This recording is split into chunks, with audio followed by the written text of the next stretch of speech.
सो पाकिस्तान के जो इंटरेस्ट हैं उनके बारे में केयरफुल रहना चाहिए। पाकिस्तान के इंटरेस्ट अब कंप्रोमाइज होंगे।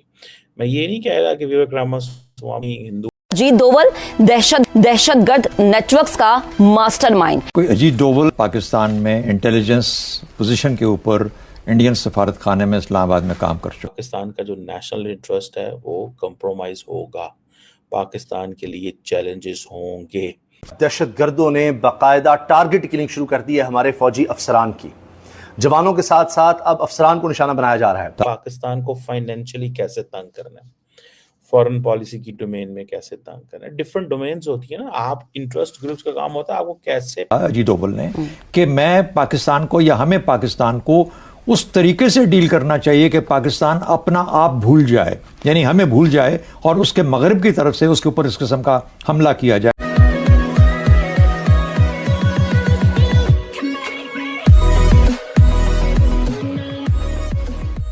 नमस्कार दोस्तों, पाकिस्तान को इंडिया की जो पर्सनालिटी से डर लगता है ना, उसमें अजीत डोवल बहुत बड़ा नाम है। नो डाउट प्रधानमंत्री मोदी का नाम आता रहता है, आरएसएस का नाम आता रहता है, उसके अलावा अमित शाह को भी, योगी को भी वो कई बार डिस्कस कर लेते हैं, जयशंकर साहब, राजनाथ सिंह। लेकिन अजीत डोवल का एक अलग ही खौफ चल रहा है पाकिस्तान के अंदर। अब उनका कहना ये है कि भाई जितने भी यहाँ पर नेटवर्क जो बिछा रखा है पाकिस्तान के अंदर, ख़ास करके उस चीज़ को लेकर कि जो अज्ञात हमलावर आते हैं और पाकिस्तानियों को मार के चले जाते हैं, जो भारत के अंदर आतंकवाद फैला कर वहाँ बैठा है, वो मतलब वो आज नहीं तो कल ठोका जा रहा है। उसका बहुत बड़ा नेटवर्क जो है वो पाकिस्तान के अंदर बिछाया जा चुका है और उसका जो पूरा नेटवर्क है वो हैंडल करते हैं अजीत डोवल। अब देखिए, अजीत डोवल की अगर आप हिस्ट्री देखो तो भी है, जब वो जो हमारा प्लेन जो था वो हाईजैक हुआ था, तब वो नेगोशिएशंस में कौन था, तो कि अजीत डोवल थे। पाकिस्तान के अंदर अगर आप देखो तो कौन 8-10 साल रह कर आया है, तो अजीत डोवल। मतलब पाकिस्तान को अच्छे से कौन जानता है, तो कि अजीत डोवल। मतलब ऑब्वियसली पाकिस्तानी मीडिया का खौफ खाना तो बनता है। इसी के साथ ही वीडियो शुरू करते हैं। और हाँ दोस्तों, सुपर थैंक्स के जरिए हमें मदद करना ना भूलें। अजीत डोवल दहशतगर्द नेटवर्क्स का मास्टरमाइंड। डोवल डॉक्ट्राइन खित्ते में अमन के लिए बड़ा खतरा है। इस दहशतगर्द डॉक्ट्राइन का सद्देबाब करने के लिए मजीद क्या क्या इकदाम उठाने होंगे या उठाए जा सकते हैं। शहजाद चौधरी साहब, सबसे पहले आपका कॉमेंट। महक, देखिए, कोई अजीत डोवल एक नया कैरेक्टर नहीं है पाकिस्तान और इंडिया के मामलात के अंदर।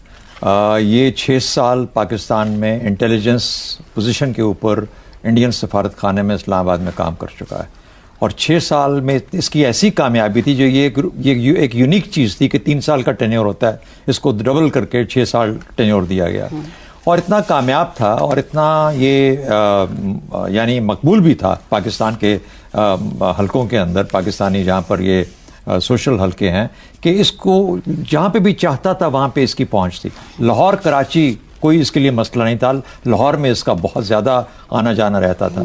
दूसरी बात, ये नरेंद्र मोदी का साथी है। ये 2013 में, अभी नरेंद्र मोदी वज़ीर-ए-आज़म जब नहीं बना था, तो ये उस वक्त 2013 में इसने एक वहाँ पे थिंक टैंक में एक ओपन पब्लिक एड्रेस किया था वहाँ के थिंक टैंक को, जिसमें उसने ये कहा, जो कि फिर आपने देखा कि बलूचिस्तान के अंदर और फिर अफगानिस्तान की तरफ से जो मामलात हुए वो हमारे सामने आए। ये पिछले 13 साल की कहानी है, यानी 11 साल की कहानी है। दहशतगर्दों ने बाकायदा टारगेट किलिंग शुरू कर दी है हमारे फौजी अफसरान की। जवानों के साथ साथ अब अफसरान को निशाना बनाया जा रहा है। जैसे जैसे दहशतगर्दों के खिलाफ ऑपरेशन देखे जा रहे हैं, इनको मारा जा रहा है, तो दूसरी तरफ यह भी नजर आ रहा है कि बाकायदा टारगेट करके हमारे अफसरान को भी अब शहीद किया जा रहा है। मेजर अनवर काकड़, इनको शहीद किया गया, इसकी वीडियो भी सामने आई है और ऐसे लगता है कि जैसे 2 मोटरसाइकिल पर सवार दहशतगर्द थे जिन्होंने आके आईईडी, कोई मकनातीसी डिवाइस जो इनकी गाड़ी के साथ लगाई और फौरन धमाका हो गया। वीडियो भी अब सामने आई है और ये हमारे हीरो मेजर अनवर काकड़ शहीद पीसी होटल गवादर पर हमले के दौरान क़यादत में थे। दहशतगर्दों से वहां भी इन्होंने मुकाबला किया था, दहशतगर्दों का मुकाबला करते रहे और चीनी बाशिंदों और दीगर गैर मुल्की मेहमानों को महफूज निकाला।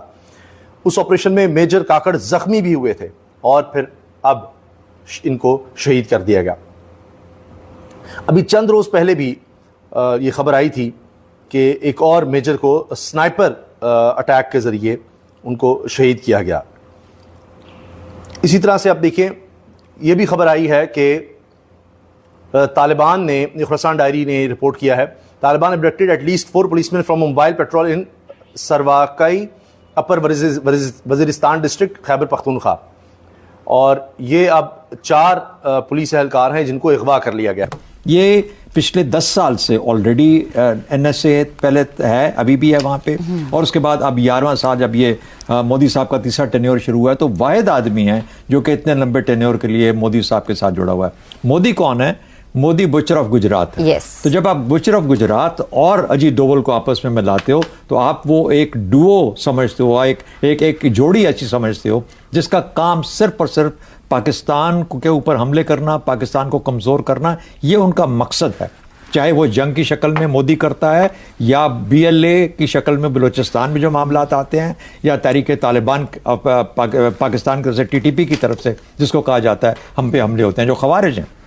दूसरी बात, आज ही के दिन में या कल ही के दिन में आपने सुना होगा कि एक अफगान जनरल का इंटरव्यू है जिसमें उसने कहा है कि हमारी जो, यानी उनकी तहरीक तालिबान जो है अफगानिस्तान की, वो इंडिया से पैसे लेके इस अंडरस्टैंडिंग पे पैसे लेती है और बेशुमार पैसा लेती है कि वो तहरीक तालिबान पाकिस्तान को और बलूचिस्तान के ग्रुपों को बिल्कुल कोई गजन नहीं पहुंचने देंगे, उनकी प्रोटेक्शन करेंगे, उनको फ्री मौका देंगे कि वो पाकिस्तान के खिलाफ अपना अमल कर सकें। इसलिए आप देखते हैं कि बावजूद बारहा कहने के जो तालिबान जो हैं, तालिबान की गवर्नमेंट अफगानिस्तान में, वो बिल्कुल से कोई ऐसा अमल नहीं करती जिसके अंदर कि इनको चेक किया जा सके। तो मुझे लगता है कि इसमें कोई अचंभे की बात नहीं है। मैं खुद 2013 से अजीत डोवल और इसके ऊपर, मोदी के ऊपर लिख रहा हूं। आप लोग प्रॉपर्टी डीलर्स हो, आप लोग ताकत का गलत इस्तेमाल कर रहे हो। ये तमाशा बनाया हुआ आप लोगों ने अपने 2-2, 3-3 बच्चों की जिंदगियां सुधारने के लिए, अपनी रिटायरमेंट के बाद जिंदगी सुधारने के लिए पूरे पाकिस्तान का सौदा कर दिया आप लोगों ने। ये नहीं चलेगा। वो आप सोच रहे होगे कि जी वो 90s 80s की पब्लिक है, हम सबको मार मार के चुप करवा देंगे। आपकी भूल है, आपका बुरा वक्त आया हुआ है। अब आप जो भी काम करेंगे वो आपके अगेंस्ट ही जाएगा। आप ना हड़बड़ा गए हैं, आपको समझ नहीं आ रही कि यार करना क्या है। आपको था कि जी पाकिस्तान में गवर्नमेंट गिरती है ना कभी भी तो मिठाइयां बांटी जाती हैं, बुद्धू अवाम खुश होती है जी, मैं PPP तू A, मैं BBB तू CCC। आपने ये वो वाला टाइम सोचा हुआ था। ये सोशल मीडिया का दौरा है। आप किन भूल में घूम रहे हो यार। आप लोग दहशतगर्दों की तरफ से कम से कम 5 दहशतगर्द मारे गए हैं और 2 जख्मी हुए हैं। इसके अलावा 8 को जिंदा गिरफ्तार कर लिया गया है। इंटेलिजेंस बेस्ड ऑपरेशन में ये पाकिस्तानी सिक्योरिटी फोर्सेस ने बड़ी कामयाबी हासिल की है मालाकंड खैबर पख्तूनख्वा डिवीजन में। ये पिछले 24 घंटों की कार्रवाई में आपको दिखा रहा हूं। सिर्फ पिछले चंद घंटों की बात करें या पिछले 24 घंटों की, चंद दिन की, तो उसी में हम देखते हैं कि गैस पाइपलाइन को भी धमाके के जरिए उड़ा दिया गया है। जो पंजाब को गैस सप्लाई कर रही थी वो लाइन पूरी की पूरी लकी मरवत डिस्ट्रिक्ट में, ये भिटियानी गैस फील्ड, उसको तबाह कर दिया गया है। फिर इसी तरह से ये देखें आप, ये क्वाडकॉप्टर के जरिए ये खैबर पख्तूनख्वा में ये पुलिस स्टेशन पर हमले की कोशिश की गई, लेकिन ये हवा में ही फट गया था। फिर DPO और एक SHO, ये 2 लोग बताया जा रहा है कि ऑपरेशन के दौरान इनके हवाले से कि ये जख्मी हुए हैं जब इन्होंने दहशतगर्दों का मुकाबला किया है। अच्छा, इसके अलावा DSP और कांस्टेबल की शहादत की खबर है। एक दिन पहले एक DSP और एक जो कांस्टेबल हैं वो शहीद हो गए। 2 लोग जख्मी हुए जब police convoy comprising of 2 trucks and 2 pickups vehicle came under attack by unidentified armed assailants. दहशतगर्दों ने कोयटा में ये पुलिस एहलकारों पर फायरिंग की, जिसमें 2 लोग शहीद हो गए, एक DSP थे और एक कांस्टेबल। अब आप देखिए कोयटा और ये बलूचिस्तान और इसके अलावा खैबर पख्तूनख्वा, यहाँ पर ज़्यादा अटैक्स हमें नज़र आ रहे हैं।